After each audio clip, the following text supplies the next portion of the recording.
Oi, meus amores, tudo bem? Hoje a gente vai falar um pouquinho sobre equilíbrio iônico de uma maneira bem fácil, bem simples, para te ajudar. Se você ainda não se inscreveu no canal, se inscreva e ative as notificações. Vamos lá? Opa! Bom, o que é um equilíbrio iônico? Como o próprio nome diz, é um equilíbrio químico em que as espécies que participam são íons, íons positivos e íons negativos. Por exemplo, se eu tenho HCl e coloco em água, vai ocorrer uma reação chamada de ionização, que vai formar o íon hidrônio ou hidroxônio H3O+, e forma Cl-. Como é que fica a constante Kc?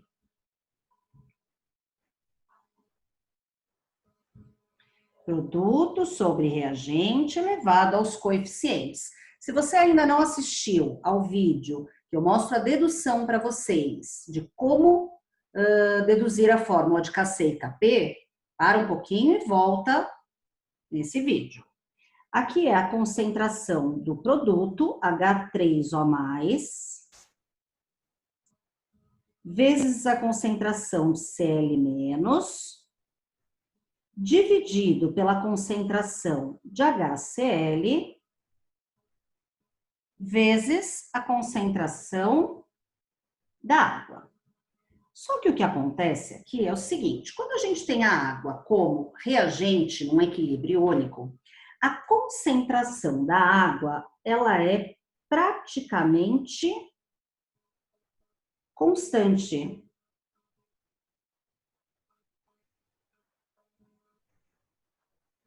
Então, o que a gente vai fazer? A gente vai incorporar esse número ao valor da constante.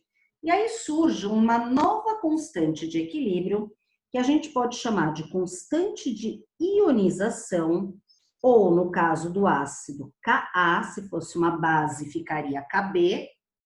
E a gente tem a mesma formulinha, produto sobre reagente elevado aos coeficientes, com a diferença é que a água não vai aparecer.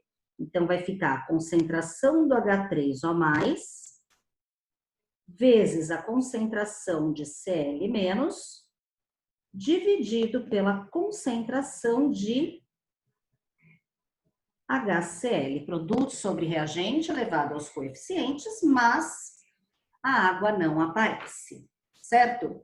Não sei se vocês se lembram do que significa grau de ionização.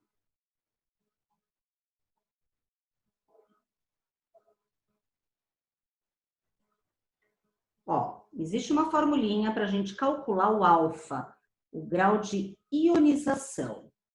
É o número de moléculas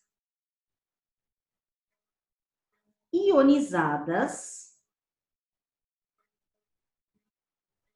dividido pelo número total de moléculas ou número de moléculas dissolvidas, tá?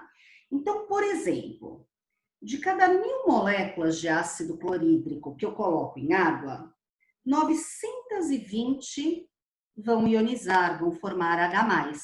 Então, a gente tem um alfa de 92%. O grau de ionização do ácido clorídrico é de 92%. E a constante do ácido é cerca de 10 a sétima, 10 elevado a 7. O que a gente vê com isso? Um alfa acima de 50% é um ácido forte. Então, a gente está falando aqui de um ácido bem forte. E olha como a constante é alta. Por quê? Um ácido forte, ele ioniza bastante, ele forma bastante H+, bastante Cl-, certo?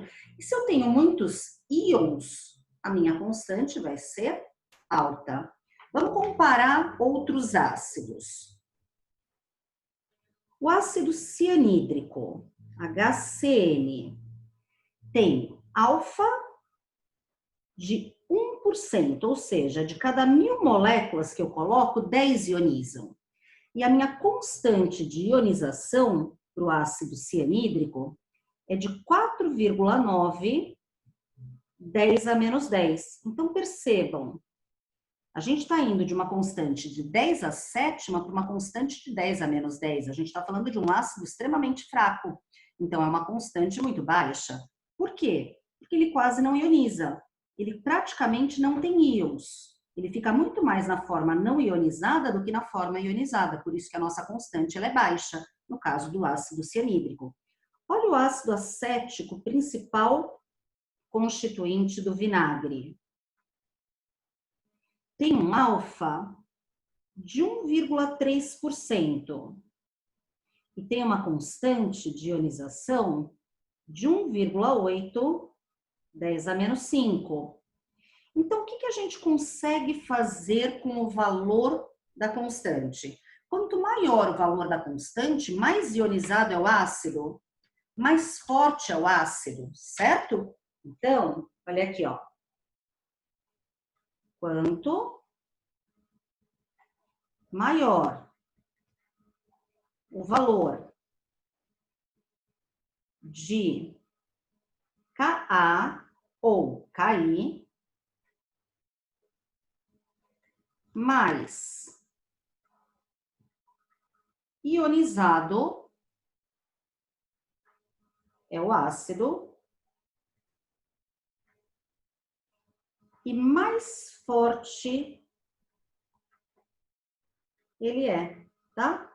Mais forte é o ácido. Então, é muito comum exercícios assim. Eles dão vários valores de constante. Pergunta, qual é o mais forte?